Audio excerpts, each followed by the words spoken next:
So I'm back from the crafting retreat and I figured it's about time I show you what I was working on. Yes, I mentioned some of the plans that I had last time, but things never quite go as planned. I mean, that's just life, right? Unfortunately, I don't have a whole lot of footage to show you from the retreat because number one, half the point of the retreat is to completely switch off, so I figured filming would kind of be counterproductive, but equally I didn't want to make all of my friends feel awkward and constantly have to ask them, do they mind being filmed? Do they want to be YouTube famous? Not that on my channel's that's enormous, but you know what I mean? Do they want their face all over the internet? So I figured I'll give you a bit of an update now as to where I'm at post-retreat and then see what I manage before I end this video. So, starting with things that happened whilst I was away. Good news first or bad news first? Okay, I'm the kind of person who always likes to know the bad news first. So my stash may have grown a little tiny bit, and I can't even say that I'm blameless in all of this. As part of our retreat, we always do a bit of a stash swap / stash bust, depending on what we've got lying around. Last year I managed to get rid of loads of yarn and notions and a load of sewing stuff that I wasn't going to use anymore. This year I came home with some stuff, so brace yourselves as my total is about to go up. First things first, I came home with 3 skeins of this. Yes, it is super duper fluffy, and so I'm not quite sure what I'm going to make out of it. I was thinking maybe like a hat and a cowl or something for myself because purple's my favourite colour, hence why I couldn't resist. But it is so soft. So yeah, that adds 3 to the stash because they're 100-gram balls. And that's not the end. Second up is a whole bag of yarn. I mean, I would kind of not feel sad, but I feel like I should always tell myself off a bit. But you know, when your friends are offering you really lovely yarn, and yes, you don't have an exact project in mind for it, but you know, you design patterns so you can make a pattern for anything. Well, you like the colours, you like the yarn, who can resist? So I came home with 10 balls of this like parchmenty colour, and they're all 50 grams, so that's an extra 5 to my total, and 2 of the blue. So that's an extra 6 on my total. But I figure I have enough here to make maybe a jumper or a baby blanket or something like that. So, you know, it has got, I should probably read it out. It has got both alpaca and merino in it, along with some nylon. So I think, you know, it'd actually be really cozy and warm. So either of those things might work. The last bit I feel the least guilty about because I didn't choose this. I didn't go, oh, you're giving that away. Yes, I'll have that. You know, it wasn't my lack of self-control this time. This was part of my Secret Santa gift. So I say every year, this is the 2nd year that we have met up for this retreat, all 12 of us. We do a Secret Santa gift exchange. Yes, it's never quite at Christmas. I mean, this year, I say for last year's retreat, we actually did it in March. We did it as a secret haggis to celebrate Burns Night. This year we decided to actually do it at the retreat. So, you know, you'd actually have your gift in time for Christmas. And my lovely Secret Santa, who is no longer secret because we did kind of reveal ourselves as part of the giveaway, apart from sewing me lots of lovely gifts and giving me a load of notions, she also gave me some pretty yarn. I mean, who can resist such gorgeous neon colours? I mean, I have no idea, again, what I'm going to make out of it yet. I'm really leaning towards things like hats at the moment. But this is a 100-gram skein that I will be adding, and this is a 20-gram skein that I will be adding. So, you know, an extra 1 1/4-ish to my total, which if I do some fancy maths, not in my head because my maths in my head since having children is terrible because, you know, sleep deprivation, is the grand total of whatever this number says here. Okay, so stash busting progress, or at least progress while I was away. That sounds more positive. We've done the bad news, now time for the good news. So, as part of my stash busting journey, I decided to design a new pattern. I can't remember if I told you about this, and I definitely haven't shown it to you yet. And I had 2 different colour palettes that I thought I could go with. I had a sort of bluey, purpley, pinky colour palette, of which I had a pretty good amount of yarn, but they were all full balls. And I was like, oh, you know, how stash busty is it if they're all full balls? Could use it for something else. So I went with some leftovers from another project. Well, actually 2 projects. I had leftovers from my Beautiful Bugs blanket and leftovers from my Aphrodite bubble stitch blanket. So this, if you can see it, is the colour scheme that I went with. So you've got this sort of plum colour, cream is the contrast colour, a kind of golden colour, and a sort of teal colour. And I hope you think that they go-ish together because stash busting is never quite perfect for colour coordination, but you know, you do what you gotta do with what you've got. And I am going to be marketing this as a stash busting pattern. Therefore, I figure it should actually look like a stash busting pattern and not one that has been perfectly coordinated and changes colour at exactly regular intervals. I'm still not going to reveal exactly what it is yet, but I have a slight problem. Whilst I do have some of the cream left, not an awful lot, but it's actually sitting in a squidgy ball right at the bottom here, I ran out of scraps. And I think I'm about halfway through. So sort of anti-stash busting, but pro-business like. I think I've got two choices. Either I add some new colours, but it's going to look a little bit odd because I'm halfway through a blanket and then suddenly the colour palette's going to completely change. Or I can go and buy some more of the colours that I've used and then get my kids, because I can't do things randomly, to wind them into randomly sized balls and then use those. So it will still have that random feel to it. I won't have tried to manually cause the randomness because I really suck at that. My kids will have done it. So, you know, gets them involved in crochet. So what do you think? Option A, where it looks a bit 50-50 mishmash of two different colour palettes, or option B, where I buy a little bit of yarn and let my kids play with the yarn so that it looks random still. I'll let you decide. Next up, do you remember my plan to make many hats? So the original plan was that I was going to make one for the toddler, one for the middle child, one for the eldest child, and one for me. So whilst all of the yarn didn't necessarily match, all of the hats would match in terms of the pattern that I used. Yeah, I hit a major stumbling block. So I figured I would start with the toddler size because it's the smallest. I would get to grips with the pattern, and then making it bigger, you know, just a little bit of math, you're absolutely fine. And you know, they give you the instructions anyway. Yeah, I should really learn to do a gauge swatch. I figured it's a hat, it doesn't matter that much. But this is the start of the hat that I was making for my toddler. Yes, my toddler. And yes, it fits me really well. So yeah, this is now my hat. And because this was not quite the smallest size, I think there was a baby size, I think this is the toddler size, I'm now going to have to buy some more yarn to finish it because this is where I'm at. I didn't think I had enough to do another round, so this hat is on pause.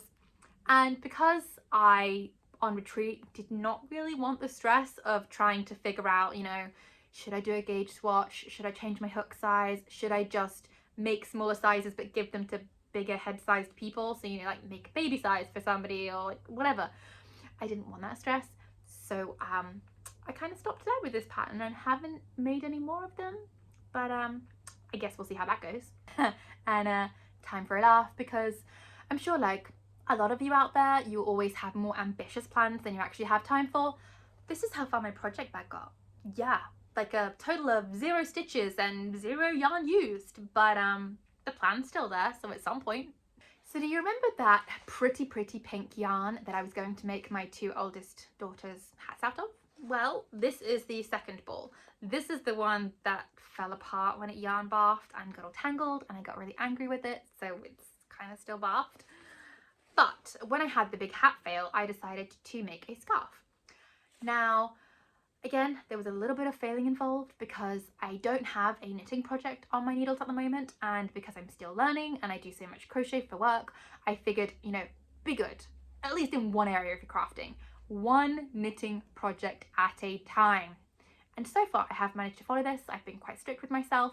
So I thought, I'll knit a hat or I'll knit a scarf. Yeah, I was trying to learn a new purling technique from my friend, which resulted in me dropping a lot of stitches and getting quite frustrated.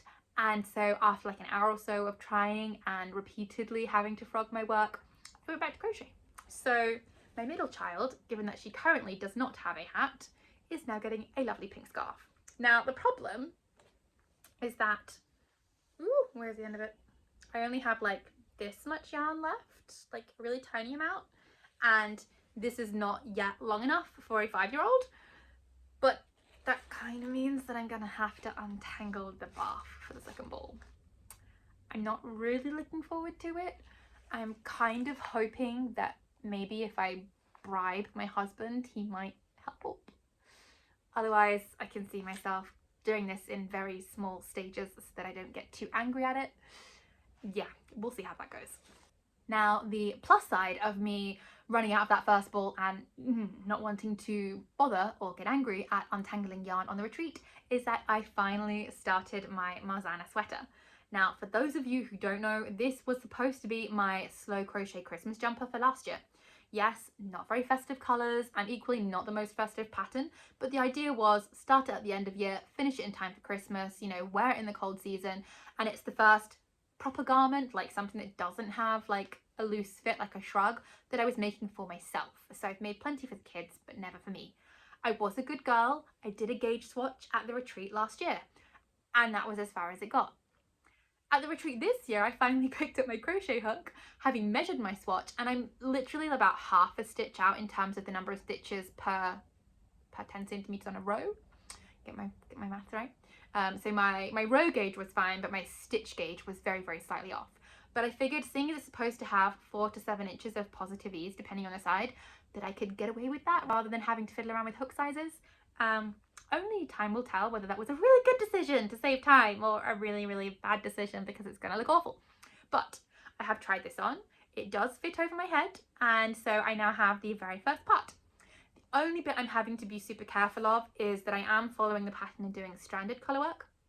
I have only previously done stranded colour work with flat items, so I'm really trying to be careful not to pull it too tight because it will literally suck it in too much and give it kind of a puckered effect. That I don't know if blocking will be enough to save, because obviously yarn can only stretch so far. So wish me luck in making more progress of this in 2024, or whether it will sit in a bag again until the 2025 retreat. By the way, this yarn is amazing to work with, so I do highly recommend the Drop Sleema. It's the first time I've worked with it, and yeah, really pleasurable experience.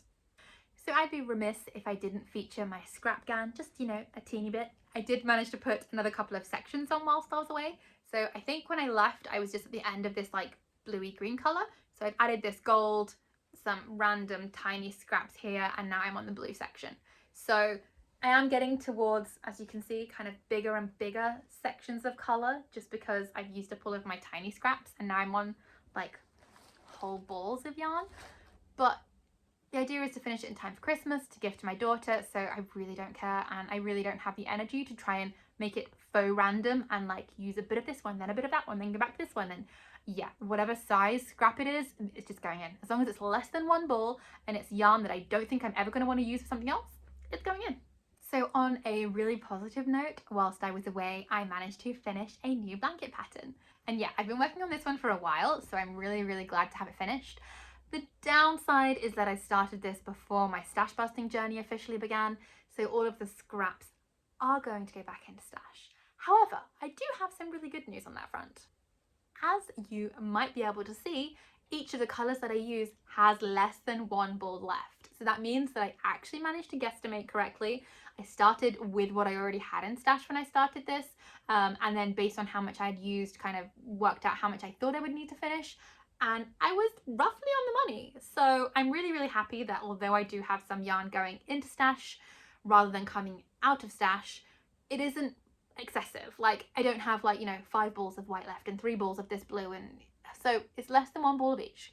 Technically, some of these are now scrappy enough, particularly this silver, that it could go into my scrap yarn. So, you know, might not be around for long. On a more positive stash busting note than even that, I actually can remove some yarn from my stash. So I don't know if you remember my Secret Santa hat that I knitted in the last video. Unfortunately, I only finished it right before I went on the retreat, so I didn't have time to get a good reveal photo of like the full finished thing. But this is all that I have left from the whole ball of yarn that I started with. Well, almost whole ball. So I will be weighing this, and whatever I've used comes out of stash. So at least something is going to attempt to weigh out some of the new yarn that I got. So I'm currently taking part in the Indie Design Gift Along and the Fasten Off Yarn Along, which don't end until the 31st of December 2024. So as part of taking part, I figured I should at least make one of the patterns by one of the other designers, and so my kind friend Joanne suggested her Vivid Mitts. Now, as I am stash busting, I was like, okay, what can I find in my stash that might be suitable? And I came across all of these scraps of Fell's Wonder yarn that are from, gosh, leftovers from my Simply Love Mosaic cushion cover. Now, my middle child is very, very girly at the moment, so I figured maybe make hers in the pinks.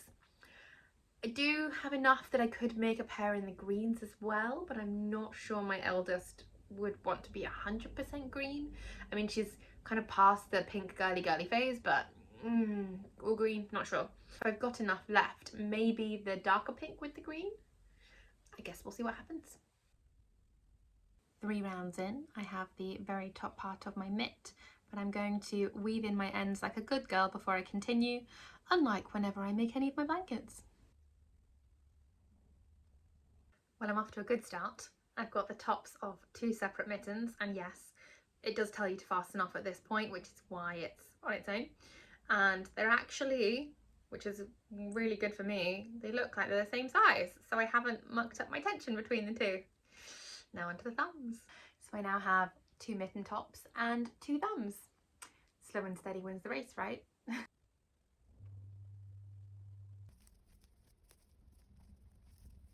So a bit of an update and some advice, pretty please. And I'm hoping that you can't hear the baby monitor too loud while I film this, because it is quite late at night, which is why the lighting is so dodgy. So I have 2 things to talk to you about, I guess. The first thing is, do you remember this kind of scrappy blanket that I'm working on? The one that I thought I would have enough yarn for, having done no gauge swatch or even comparing it to previous blankets, just going, that'll be enough, and it not being nearly enough. Well, I still don't have nearly enough, and I'm still umming and ahhing and waiting for your input as to what I should do with regards to continuing. But on a happy note, I found this old sample. So this is a almost finished sample from a tutorial I did on how to read a corner to corner chart. I have this little bit plus this, and yes, that's not going to finish the whole blanket, but it'll get me a little bit further. So, you know, win-win, not wasting yarn, stash busting, although it wasn't counted in stash because it was already technically a project, but hey, we'll see how far I can get. The second thing, and this is where I need your help. As you may or may not know, a reasonable amount of the yarn in my stash is sock yarn. And whilst I did start out crocheting socks, my current ambition is to knit a pair of socks. And yes, I've just made the larch hat, which was my Secret Santa gift. And yes, there are some other knitted projects that I would really like to do. But I kind of feel like the best motivation for me and the way to use up some of my stash would be to actually practice making socks. I mean, no brainer, right? So a kind friend, Rebecca, has suggested this pattern for me to try. Looks reasonably straightforward. Here comes the problem. Yes, I have buttloads of sock yarn. I have no needles that are suitable for making socks. Now, as this is stash busting, and I guess notions aren't technically stash, but you know, keeping costs low, trying to use up what I've got first, what do? Do I just buy some needles? And if I do buy needles, do I go for DPNs? Do I go for magic loop? Do I go for like the little shorties, which apparently can get you a really small diameter? Do I go to the charity shop, which is also known as thrift store if you're from America, see what they've got? Do I borrow some from some friends and see how they go? I'm not sure on the best way to approach this. So drop me a comment and let me know what you would do. A little frogging later, and I have 5 small balls of yarn to use up. Let's see how far I can get. Well, that is already 1 more row than I had earlier. That's 2 more rows. 3 more rows. I think I can definitely get a full row out of this one. That's 4 rows. Do I have more yellow or more green to do the next row? I think the green feels heavier. Let's go with that. See if we can make another row. I have this much left. I think I might just make it to the end of this row. Well, hey, 5 rows down. 6 rows done. Definitely not enough for a 7th, but we'll see how far we get. Well, here I am, probably about to eat my own words again. I think I might actually make it to the end of this row. And this is just proof positive of how bad I am at guesstimating how much yarn I'm going to need for a project. 7, 8 rows. I can't possibly get a 9th, can I? Well, I was wrong again. 9, 10, and I'm surprised again. 11, 12. Well, I say 13's unlucky for some. Let's see if I can scrape a 13th row out of this. Well, I did not make it to the end of row 13, but I am definitely not considering that unlucky, given that I was 13 rows fewer into my blanket before I frogged that sample. So I think it's a huge success. I've had a quick look at the blanket and I think I'm somewhere between half and 2/3 done now. So I'm a bit loath to change the colour scheme now, which means I might have to buy a little bit of yarn. Yeah, let's see if I can use what I've already done to correctly guesstimate how many balls I need and not end up with loads of leftovers, given that that was the whole point of making this blanket, to use up my stash and what I had left. Okay, so here are my bits and pieces of yarn that need weighing today so that I can add / remove them from stash. Let's have a look. Okay, so I've already updated the total with the yarn that I gained from the retreat. Yeah, that was a lot.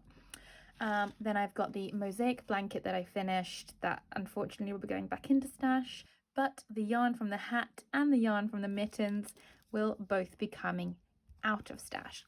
So I have a feeling this is going to turn out very positive and my number's going to grow, but fingers crossed that in future videos the stash total will start to go down.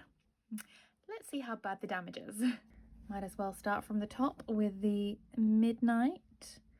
So that is plus 59 grams. The French Navy, oh gosh, 88 grams. The silver, 29 grams. White, I don't mind having white. I use white a lot. 79 grams. Oh gosh, the green that has completely unwound, so I'm going to have to stick a clip in it, I think, just to hold it all together. Is 9 grams, so I've used a really good amount of that. Oh, I'm writing minus 9 grams. No, 9 is what I've got left. The dark pink is 32 grams and the light pink is 21 grams. So I just need to double check what I started at with these three to work out how much I have used, and then I will update you with the new total. Wish me luck for a not too horrific increase. Okay, so doing a little bit of fiddly maths, I had to do it a couple of times because I didn't quite believe the total. But actually there's only just shy of 100 grams difference between what I added and what I took away. So if it was plus 95 grams overall, I'm just going to round that up. Yes, I know there's a bit of rounding, so at the end it might go a bit squiffy, but for now we're just going to roll with it. So that's 392 as the new total.